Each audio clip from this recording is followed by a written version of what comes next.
Hello, everybody, and welcome to What Would Your Ideal World Be? A podcast which examines very fascinating people, the topics that they care about, and most importantly, what their ideal world would be. If you like what you see here, please like, share, and subscribe. In a series of special episodes covering the Selby and Ainsty by-election, today's guest is Andrew Gray, who is standing as an independent candidate. He's a prominent lawyer, all the while being the non-executive director of the Just Algorithms Action Group, as well as the founder of the non-profit Crowd Wisdom Project, which uses Polis AI technology, which is being used both in this campaign and in broader political campaigning altogether. He's also a prominent trade unionist and member of Amnesty International. The by-election will occur on the 20th of July. Hello. Hello. Sorry to keep you waiting. Just getting everything set up. Don't you worry. Don't you worry. Hi. Bye, thank you yourself. Overwhelmed. Yeah, that seems appropriate for yes, I suppose anyway. But yeah, I'm just gonna start the questions. So you've just been elected as the MP for Selby and Ainsty, and you just Edward, can we start again? I want to know about you. okay. Yeah, this is a conversation. You've kindly asked me for my time, so thank you for doing it. And I was trying to find out about you, and you always keep your questions all about the interviewee. And I'd like to hear about Edward, whether it's on the podcast or not. I'd like to know about you, please. Okay, that's fine. I'm just someone who, beyond doing this podcast, is a writer more broadly. I've been featured in several outlets like the Mallard. I've also been featured on Backbench and several other outlets. I do spend probably an unhealthy amount of time online, but that's the way it goes. But yeah, I just mainly what I do. I also just attend. Yeah, I also have degrees from the University of Hertfordshire and stuff like that. I've been publishing the Mallard magazine last August actually, and I also what was it? I was featured in the Guardian series of Dining Across the Divide earlier this year in January. Where are you? Where do you live? Bishop Stortford. Been covering by-elections since Bexley and Sidcup back in 2021. And something I like to do. You just love politics. Yeah, I'll try to. Yeah. Cool. Thank you. Well, thanks for explaining who you are. Okay, that's fine. Yeah, sure. And yeah, if it's okay, could I? Yeah, I'm just gonna get some questions I've written, if that's right. Okay. The first question I wanted to ask was that you just been elected as an MP for Selby and Ainsty, and you just entered Parliament for the first time. What is the first major policy that you seek to achieve while there, and who you work with in order to achieve that goal? I can answer the second bit with ease. The answer is everybody and anybody. As to the first policy, I don't know. As you might have seen from my campaign, I'm asking the people of Selby and Ainsty, including children, what the priorities ought to be for the area. So I'm a lawyer by trade. I've been lawyering since 2005. And the lawyer has a relationship with a client, and it's one of the most beautiful and simple relationships a human can have. The lawyer's got a code of ethics, and their job is to explain the legal system to the client about that particular issue, explain all the various permutations and options that the client has. The client, though, is the boss. The client tells the lawyer what to do, and as long as there's no breach of the solicitor's code, the client commands the solicitor, and the solicitor behaves accordingly. The way I see the role of the MP is exactly the same. It's that of a representative. So you asked me what were my priorities. Well, why would I set them? I'm not in a party. I'm not going to be told what to do by some whip or by Sunak or Davey or Starmer. It's the people that should be telling me what to do. So whatever their priorities are, we're the ones that I will deal with first.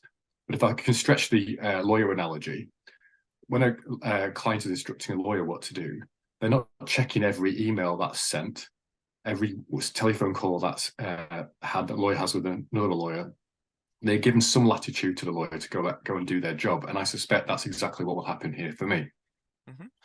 And on that, you're talking about talking to the people about what the issues are. What have been the main issues that that have been raised with you?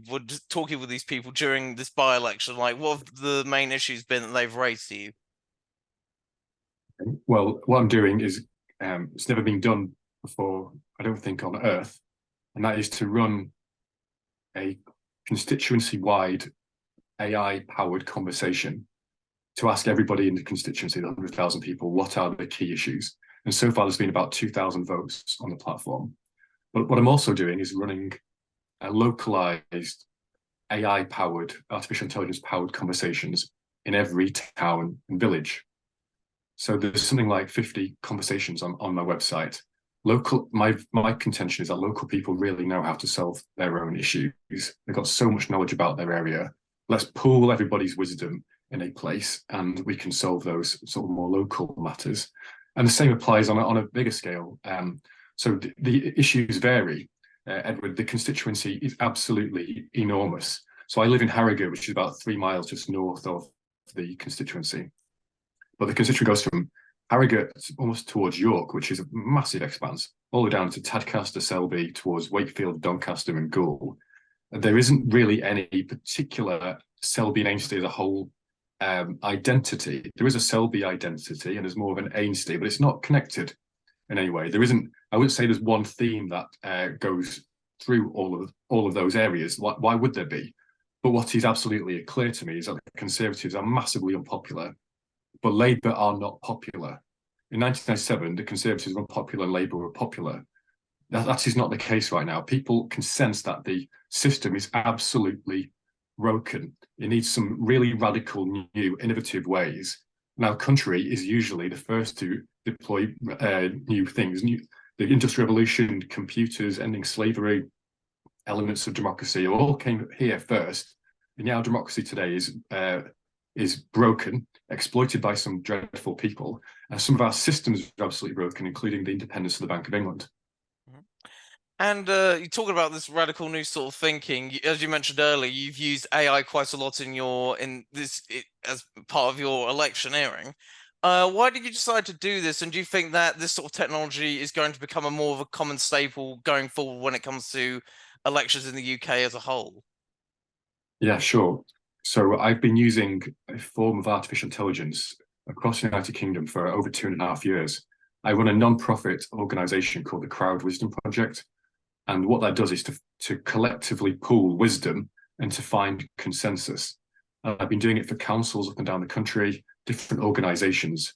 And what you find, Edward, and we all know this intuitively, that if most people are good, like 99% of people are good, most people are sensible, they want the best for their country and their area. Social media, however, pulls us all apart.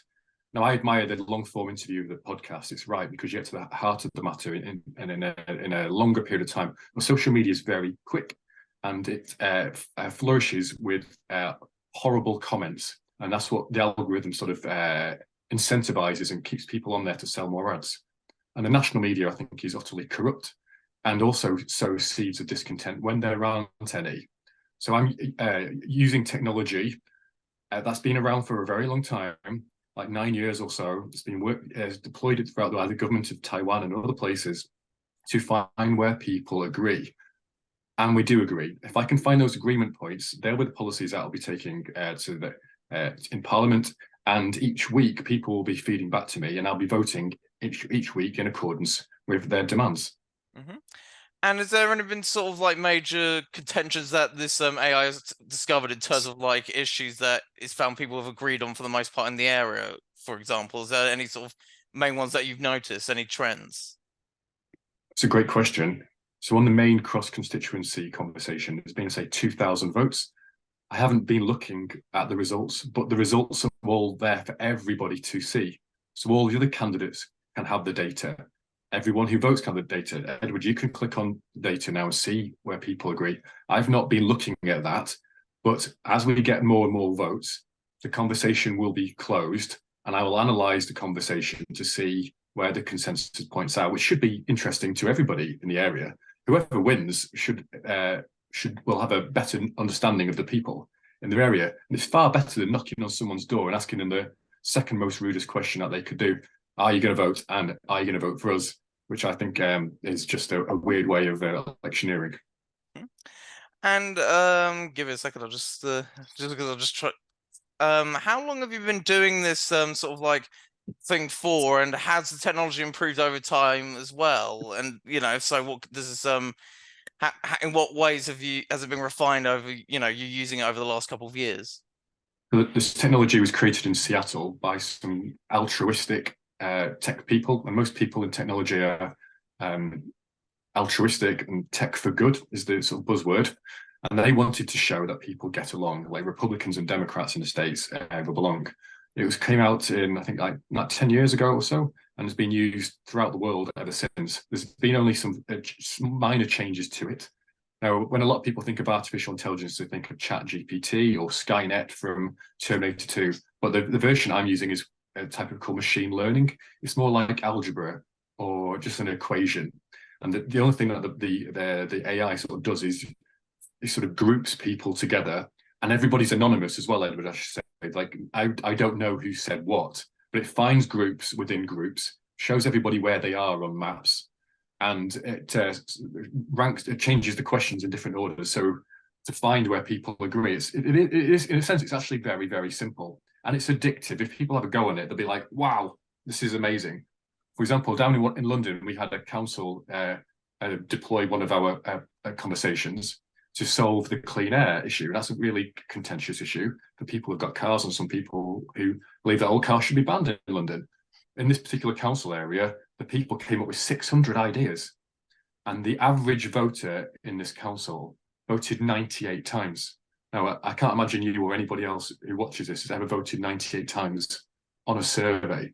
So the amount of data it collects is phenomenal, but the ideas it creates, and when you're going through all these different ideas, your mind is sort of altering. You're seeing an argument from every conceivable side, and you think, oh, you know what? I hadn't thought about that. That's very interesting. How about this? People might like my idea, and people vote on that, but nobody knows who said it.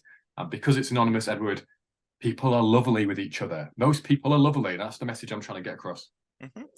And has your technology been, sorry, this technology rather been used by, is it just simply local councils, or have any sort of major politicians used it as of yet? Some of the UK government departments have used it a little bit. I think actually the secret services actually, in a way, but only in terms of policy making, not in terms of like spying or anything like that. It's a policy making tool to harvest the best ideas and find consensus. Like, who would not want that? But in Taiwan, it's the place it's been best used to solve their most contentious issues after they had a revolution there. So they've asked it, for example, asked the people, like millions upon people, like, should Uber be allowed in Taiwan? And questions such as how close should Taiwan be to China, as well as those electric scooters questions. And by having a conversation open for a long time, having millions of people engage, they basically coalesce around a certain policy position, which then could be brought by the government. Government fully knows that people have thought about the issue in detail, found their own solution, and it's only the job of the government then is to enact the legislation. And they know that people will adhere to it, and it's going to work because they've already road tested it. That's how policy should be created, rather than top down, which is what currently happens. It should be bottom up. Mm-hmm. And one thing from that is that give us a second. In terms of like using this sort of technology stuff, you talk about how it will make it, it'll make it less top down. Do you think what you talk about one of the issues being in current British politics is the fact that it's broken, as you say? In what way is it broken, and does it just go beyond simply the fact that it's too top down? Oh, it's broken in so many ways. Where to start? Now, I don't know off the top of my head how many MPs have been elected by the majority of people in their constituency out of the 650, but my guess would be zero. That is very, very odd. And we walk around the country thinking that's normal, that the MPs who have vast amounts of power are elected by less than the majority of people in their constituency. It's very odd. A lot of people in constituencies, when they vote, they have to vote for their least worst option because it's usually a two-horse race. For example, here in Harrogate, where I live, Labour don't even have a councillor. So the people that want to vote Labour, they know they're going to be, in inverted commas, wasting their vote. Ditto for the Greens and the Yorkshire Party and any independents that stand. It's either Lib Dem or Conservative. That's always the way it will be with the first past the post system. Now, the first past the post system will never change because the party in power will never disrupt the system that put them there. It would be a suicide to change the system that put them there. So the only way to go about sort of systems change is to have MPs that are forced to listen to their constituents on a daily, weekly, monthly basis and doing what they say. What I'm doing essentially, Edward, is utterly revolutionary if I were to win, that's a long shot, but if I was to win, it would be the biggest political earthquake in my 43 years on this planet. It would mean that 650 MPs would all be looking over their shoulders for somebody like me who's listening to the people to come along. But better still, all those MPs would have to start listening. Another reason why it's broken is because the MPs are being told what to do by the top. They're often voting against their constituents' best interests and their conscience. You couldn't make it up. I should also say, and this is incredibly unpopular, but I can say this as an independent. MP salary is something like nearly 3 times the average salary. So it's pretty good by average standards. Absolutely, 80 odd thousand pounds is a lot of money. The holidays are all right, etc. But it's a strange old role to have where you live in this schizophrenic existence where 2/3 of your life is spent in London and then you go back to your constituency at the weekend. That's exhausting. It'll put off people who've got families. Now, my children are 11 and 13. I don't want to spend time in London that much.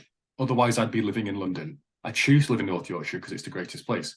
So we end up with some unusual people standing for Parliament.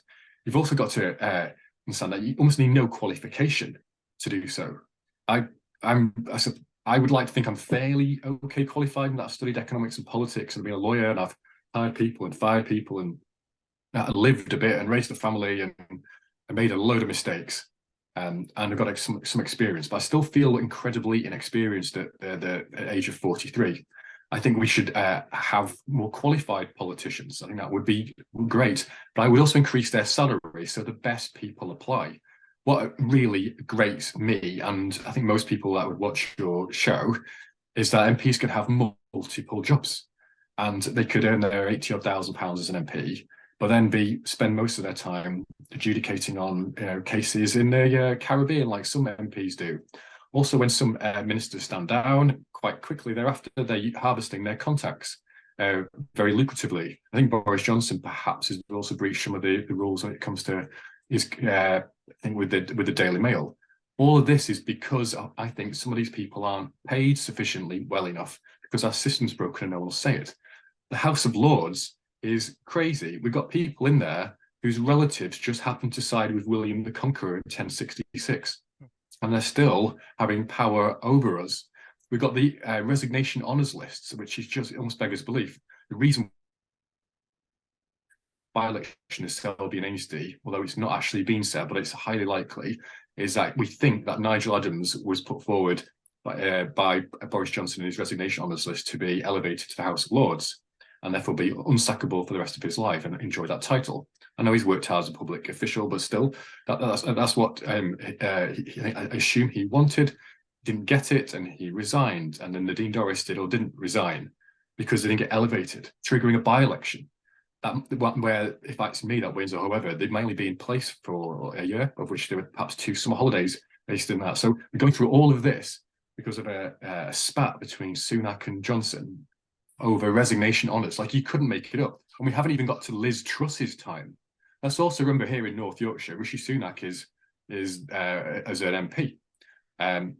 More or less the only people who voted for Rishi Sunak to be Prime Minister are the probably 300 people in the Conservative Association in Richmond. They're the only people who ever really suggest putting forward. Richmond always votes Conservative, so it was a slam dunk that he would be the MP. But you've not voted on it. Like, I don't know who you've ever voted for, but I know you've never voted for Sunak because I haven't. And a very small, was it 0.001% of the British population have voted for him. That's broken, Edward. Everybody can see it, and I'm just pointing it out. Mm-hmm. And do you think one thing to reform, because you talked about first past the post as well, is to scrap that electoral system and replace it with a sort of PR system in a way? Probably, but the way the way I'm doing it actually might short circuit that actually by just listening to constituents on a daily basis, weekly basis, and horse trading, which I guess is really the skill of the politician and maybe the lawyer, is to do deals.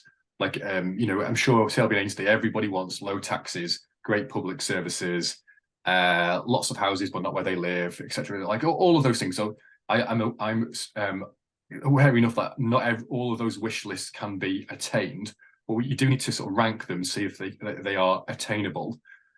The PR system, it probably would be better.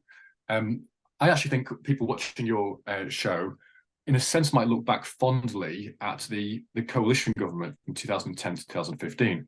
Now, I don't like quite a lot of the policies that they deployed, but there was something incredibly mature about that government.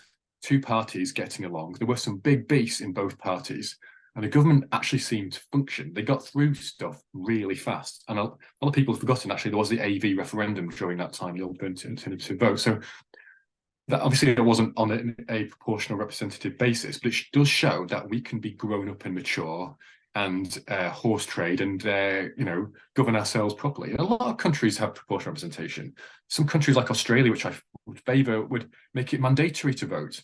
But my policy would only be mandatory voting if that was the wisdom of the people of Selby and Ainsty. Mm-hmm. And do you think one of the reasons that why do you think that is that UK politics at the moment now is not as mature and grown up as it was back then? Do you think is it because some of the reasons you suggested earlier, like the fact that it's all sort of like backroom dealing and all the rest of it, or do you think there's something a little bit more, I don't know, inherently rotten about current British political culture? That is a great question. I'm not sure I've got the answer for it. Um, I think the way Brexit took place, not the fact that the referendum took place, which I'm massively supportive of, because one person, one vote is one of the only times where everybody's vote counted equally. So I'm all for democracy. As to why the divide is so much, I actually think it's more social media. I don't believe the divide is as extreme politically as people say that it is. Now, if we look at the current Conservative and Labour parties, we've got some fascinating things that we'll find. And I watched your interview with Councillor Mike Jordan of the Yorkshire Party. And he made this point. The Conservative Party historically have been the supposed party of low tax. But now this Conservative administration is the party of the highest tax ever. That's incredible. The Conservative Party are supposed to be, so they say, really tough on immigration. And you hear about Rwanda and et cetera, et cetera. And we have the highest level of immigration almost of all time. That doesn't make any sense. But also doesn't make sense in a way in terms of how the narrative is that the Conservatives, the right wingers, are always supposed to be sort of essentially hush-hush, a little bit racist.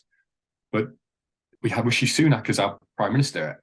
No one talks about the fact he's a Hindu, because in the UK, we don't care. We will elect the best possible people. It's a non-issue. So the narratives frankly, don't make sense. And the way I'm looking at Labour, I see no fresh ideas.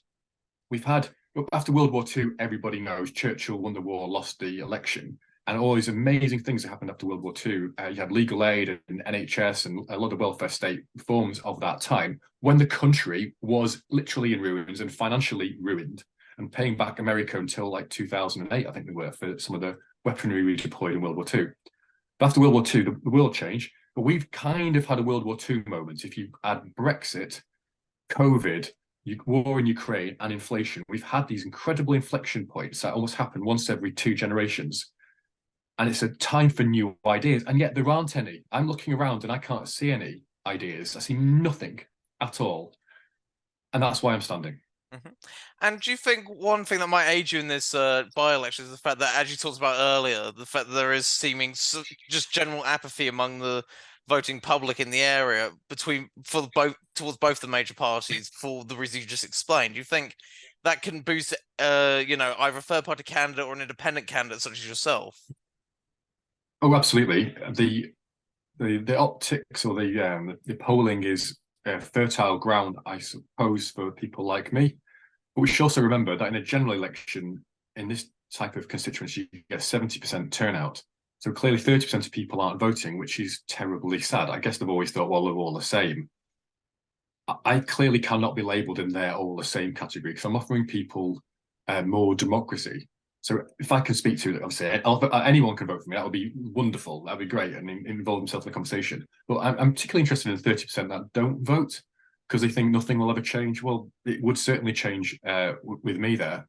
But yeah, what I also see, Edward, is this change that I've experienced as a person. So as a growing up, I was a ardent conservative activist. I delivered leaflets to the Conservative Party. I became more left-wing after studying politics, and it's utter cliche in my 20s, and I've stood for Labour, and I've also been in the Liberal Democrats for a period of time, which is really unusual in terms of being involved in so many parties.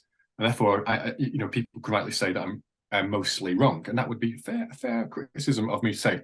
I also think it shows that people change and how incredibly complicated we are, and to think that we could neatly fit into any of the political party buckets is crazy. Everybody is complicated. They've got backstories. You can be a Brexiteering trans person,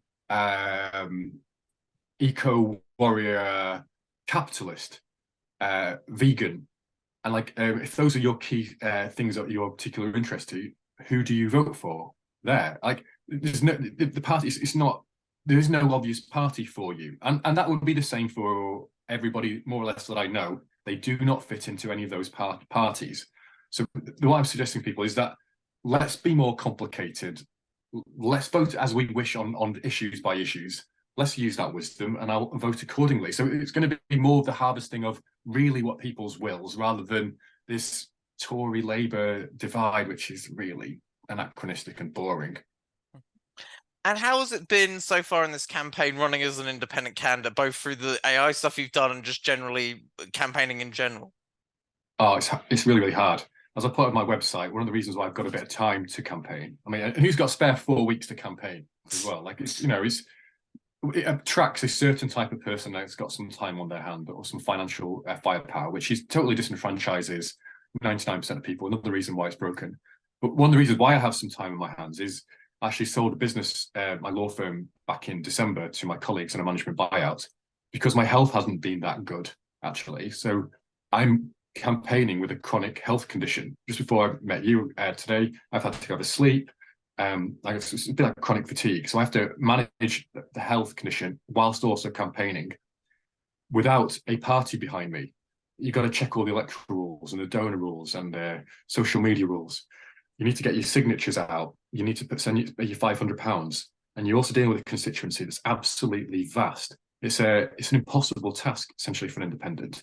And also, a lot of the media will block you as well, which is crazy. Like some of the media will not report, even locally, artificial intelligence moderated with a human is being used in an election for the first time in world history. Like some of the local outlets aren't telling anyone something that is far more innovative and different than almost every story they have in their newspapers.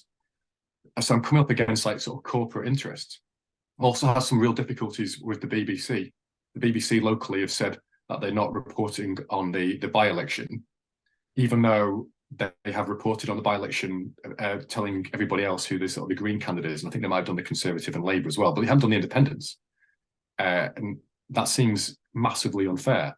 So respect to you, Edward, for reaching out to all the other candidates. As I said, I've seen one of them. My guess is, though, the other candidates haven't replied to any of your emails. Is that right?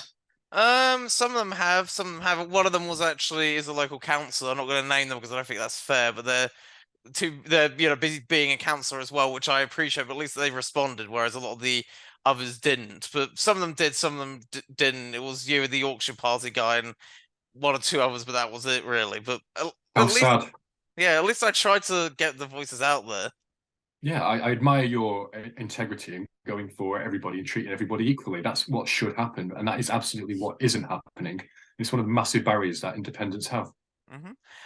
And why do you think there is a sort of blackout against independent candidates or smaller candidates like yourself by, the BBC and some of these other media outlets then? Do you think it's just because they don't want to necessarily upset the two-party duopoly we currently have?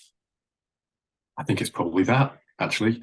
I've seen the national news that Labour shadow cabinet ministers are now getting invited to all these big parties, and they're getting different donors, and the media is spending them, giving them passes to things that they previously didn't. They're cozying up to them. So why shine a spotlight on people like me that might make their lives far more difficult? I'm just incredibly sad. Again, it's another issue of systemic, not collapse, but impropriety. I guess it feels an element of the rotten borough from like the 19th century, of who knows who and which golf club people go to. And that's why, again, full marks to you for treating everybody with fairness. And I think your questions to me are the same as they've been to the other candidate as well, which also I think is credit worthy to you.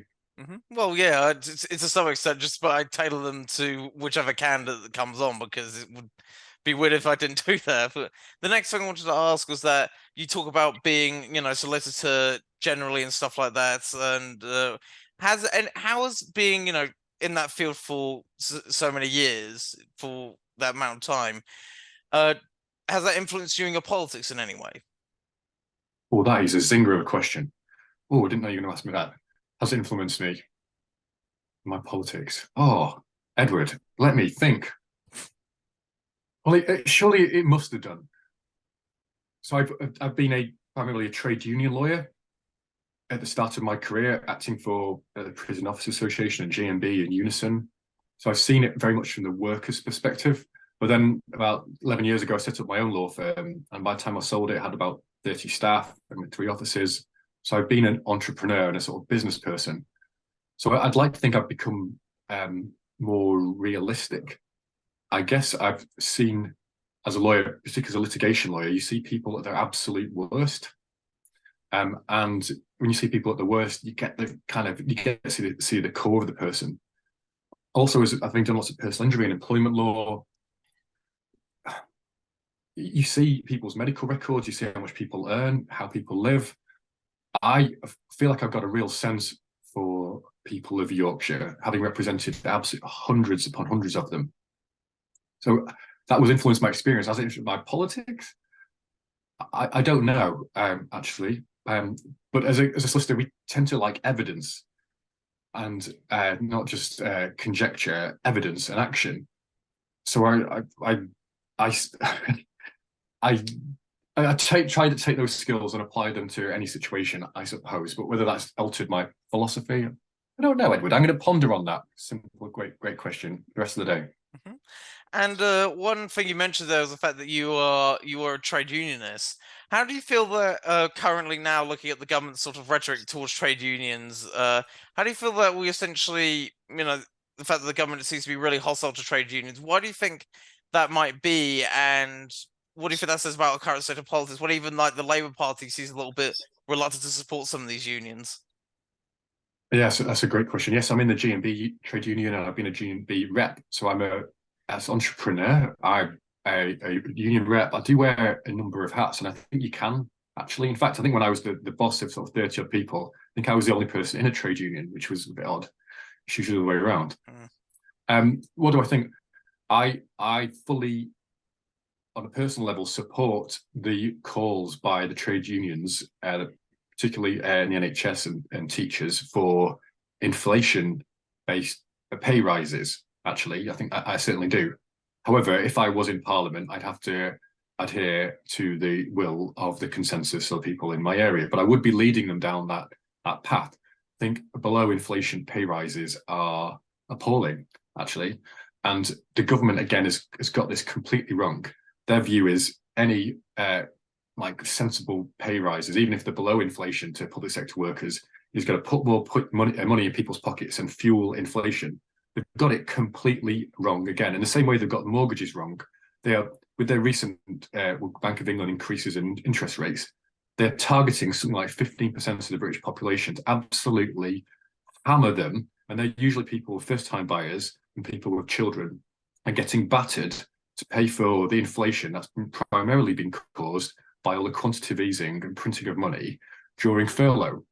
So Labour take the view that they must be seen to be financially prudent, and the Conservatives still somehow have the whip hand when it comes to the optics of financial propriety, which is absolute folly if ever there was one.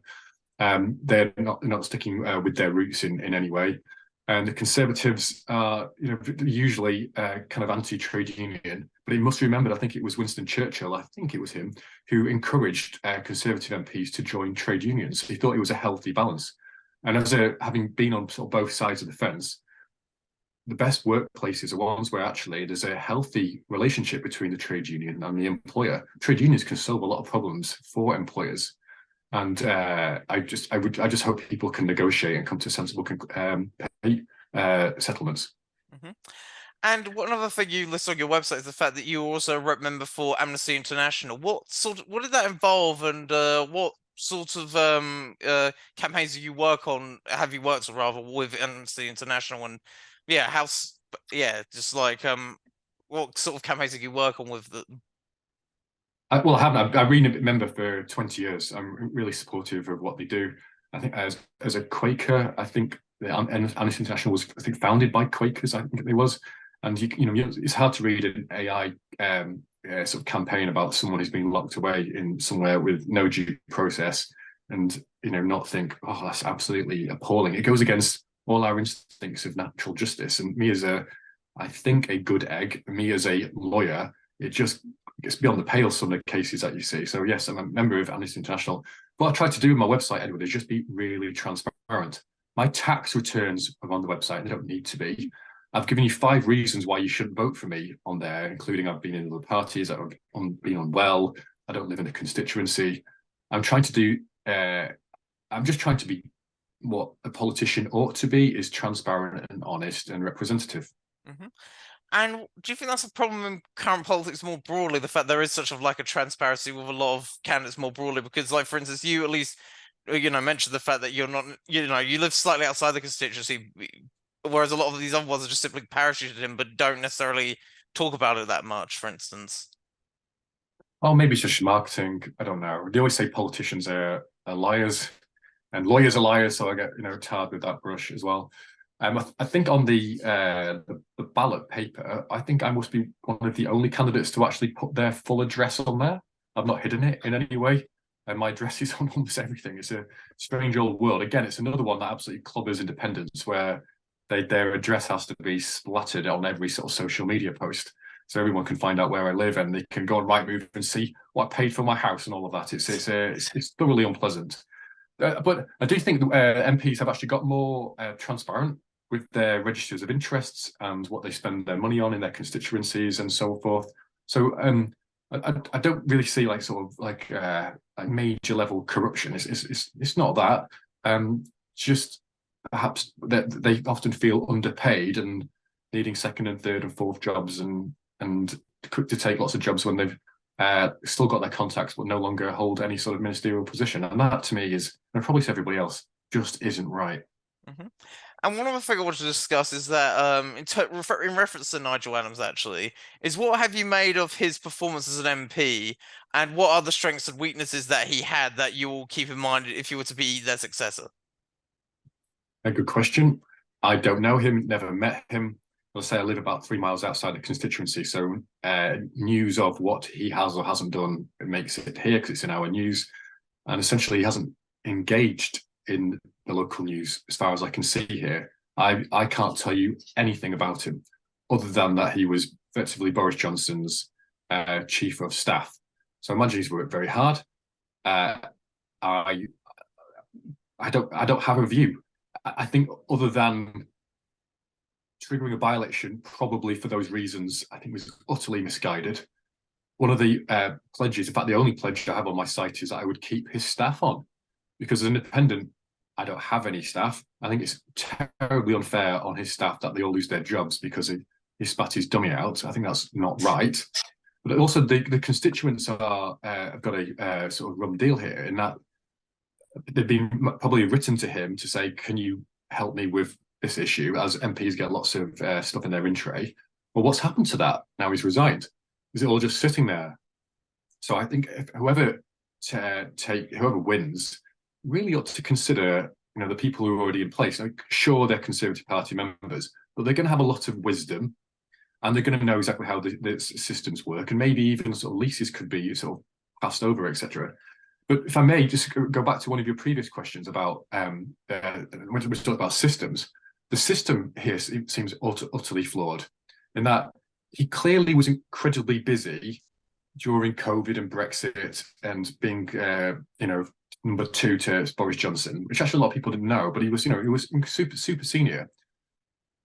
He had to be busy in Westminster, and he probably worked 24/7. How on earth could he possibly represent his people back here at Selby and Ainsty? He cannot be in 2 places at once.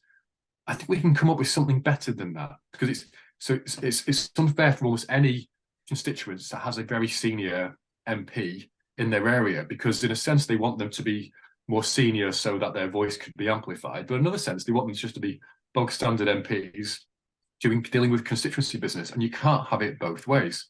Mm-hmm.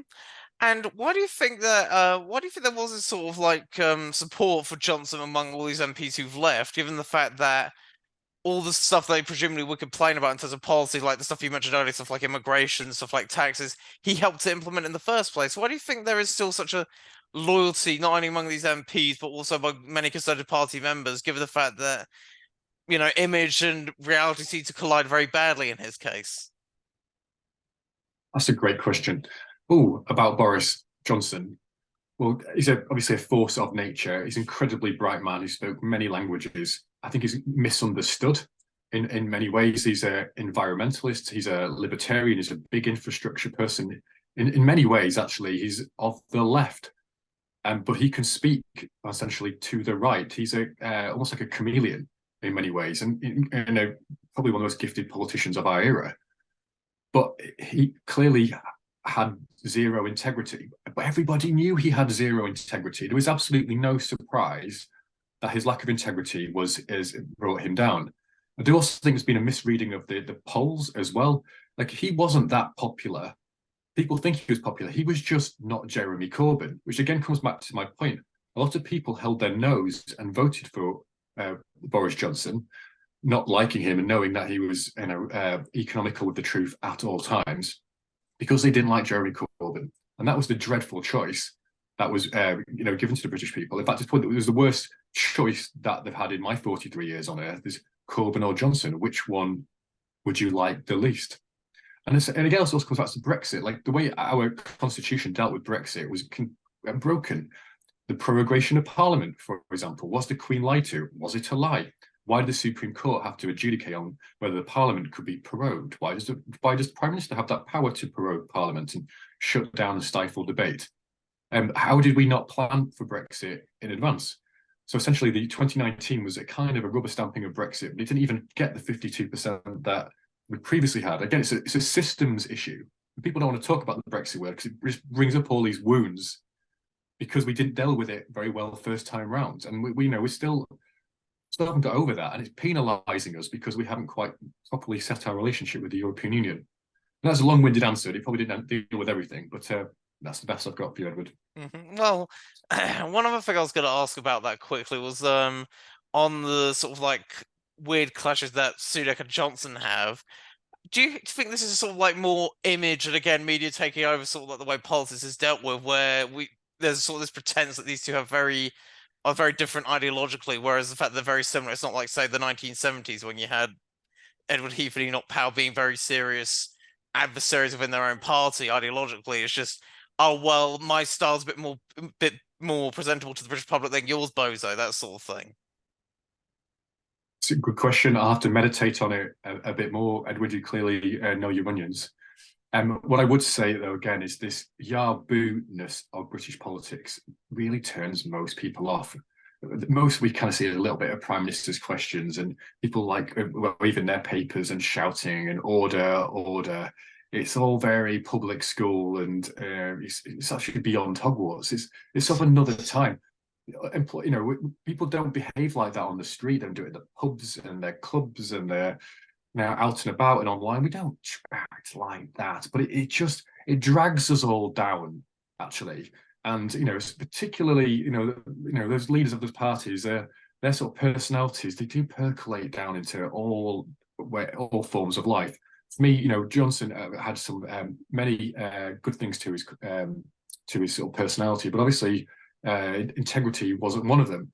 And I think his lack of integrity seeped into every element of our land. And in a way, I think that happened to Trump as well. His lack of integrity seeped, and it's still there. It takes a while to sort of wash that away. But isn't to say that he was right on some issues, in a way that Trump was also right on some issues, despite being one of the most despicable people ever to have held office. Mm-hmm. And from that, yeah, there's a one before I go on. Actually, there's a quite good quote from a book. Actually, Amusing Ourselves to Death by Neil Postman. I think sums this whole thing up, where he noted that when essentially all serious public conversation becomes baby talk, culture death is a clear possibility. That's a really good book, by the way. And one other thing I wanted to ask was that if you lose this by-election, what do you plan for your political future? It's worth saying I have been running these consensus-based conversations throughout the UK, I said, for 2.5 years. That's what I was doing when by-election was called, I just had to stand. Every fibre of my being said, you're going to have to do this, even though it wasn't ideal for my health. So I would keep doing that to show that there's more that unites us than divides us. It tries to be collaborative, try to find the best ideas between groups of people, and just generally try to be useful and a good egg. Whether that's political, I don't know. I think just being useful is good enough, and I think you're being useful in asking searing, stitching, incisive questions. So I think you're being political, even though you're not being party political, and I encourage you to keep going. Thank you. Yeah, and do you think also on the AI technology, do you think that you talk about using it in politics, you say it might go beyond politics.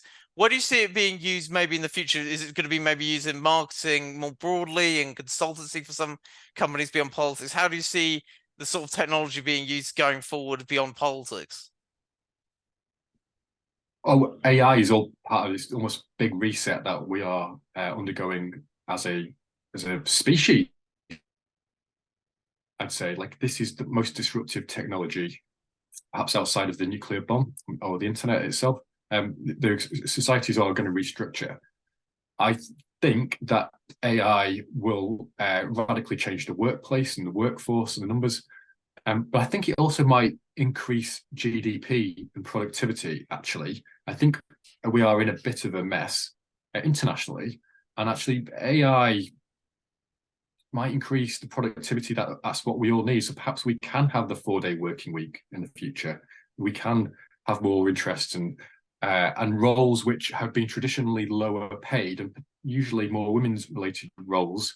So they're like, caring for children in nurseries, raising children, caring, all of these amazing roles that have been underpaid and society hasn't given enough credit to. I think they are going to be the sort of the new, it's almost like tech gods of the future. People will praise those. Society changes. Like in the past, there was knights and sort of vicars and clergy were at the top of the pile, and that's no longer so. And now it's sort of tech gods. And I think it's going to be who could be the best carer, who can raise children the best. How can we develop humans in the best possible way? So AI will transform everything, and it will have a place in politics. And we need to ensure that the AI is ethical and it's transparent and it's properly well coded.